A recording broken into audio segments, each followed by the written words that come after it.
eh bien, nous voilà avec le mois de juin, que j'aime énormément, et surtout quand je consulte un dictionnaire qui me plaît bien, et qui est le Larousse mensuel illustré, qui paraissait tous les mois de 1907 à 1957. Et si on regarde, par exemple, juin 1908, ben on s'aperçoit qu'il y a les petits oiseaux dans leur nid, qu'il y a les fraises, les cerises, pour illustrer le mois de juin, et puis les sauterelles. Alors, le mois de juin... d'où vient-il? Alors on peut peut-être imaginer que dans le premier dictionnaire de langue française, celui de Pierre Richelet, donc on est en 1680, ils nous disent d'où il vient. Alors je lis juin, 2 lignes seulement. Un des mois de l'été, bon, d'accord. Le mois de juin est beau, bon, là aussi on peut mieux faire. Il est mort en juin, alors là on peut franchement mieux faire. Donc là, je n'ai pas l'origine du mot juin. Ben, alors, il faut remonter à 6 siècles avant Jésus-Christ et se souvenir que les mois portaient les noms des empereurs et qu'il y avait donc un empereur Brutus. Alors le mois de Brutus, c'est pas très beau, mais le mois de Junius Brutus, et on comprend à ce moment-là Junius, voici le mois de juin.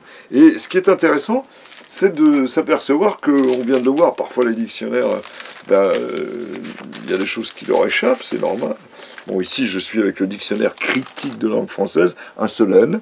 C'était la volonté de l'abbé Féraud de réformer un petit peu l'orthographe. On est en 1788. Et quand je regarde le mois de juillet, eh bien, je viens de faire le lapsus parce que je l'avais vérifié tout à l'heure. Mois de juillet, oui, il y est, mais il n'y a pas le mois de juin. Il est oublié. Juin n'est pas présent, juillet, j'ai beau regarder partout, je ne l'ai pas trouvé. Alors, ce qui est intéressant, on verra les erreurs de dictionnaire, je garde ici sous la main le Féraud, c'est de s'apercevoir que pour l'origine du mot, par exemple, dans le nouveau petit Larousse illustré, le petit Larousse illustré, pardon, de 1905, eh bien, on a le mois de juin, et quand on regarde le mois de juin, l'origine qui nous est donnée, c'est vient de Junon. Alors je viens d'évoquer Yunus, Brutus, je me dis quand même, bah oui, Pierre Larousse n'était pas très sûr de l'origine du mot, mais alors quand on prend un autre petit Larousse, là les étymologistes sont d'accord, on consulte le mois de juin, et on voit bien le mois de Yunus, Brutus. Donc là, c'est quelque chose de sûr.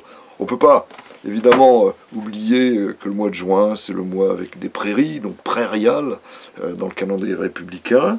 Et il faut aussi se souvenir qu'il y a des dictons, forcément. On est au bord d'un mois qui va être très important pour les moissons. Alors en Provence, on disait « pluie de juin n'est que fumée ».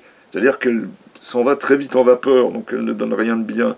Dans les Alpes, on disait « juin larmoyeux rend le laboureur heureux ». En Indre, un peu plus haut, s'il tonne au mois de juin, année de paille et de foin. Bien, eh bien, comme c'est aussi un mois où on passe des examens, hein, il y a le bac, forcément, et d'autres examens, qui en juin se porte bien, un temps chaud ne craindra rien. Alors oui, on ne craint rien, on est au mois de juin.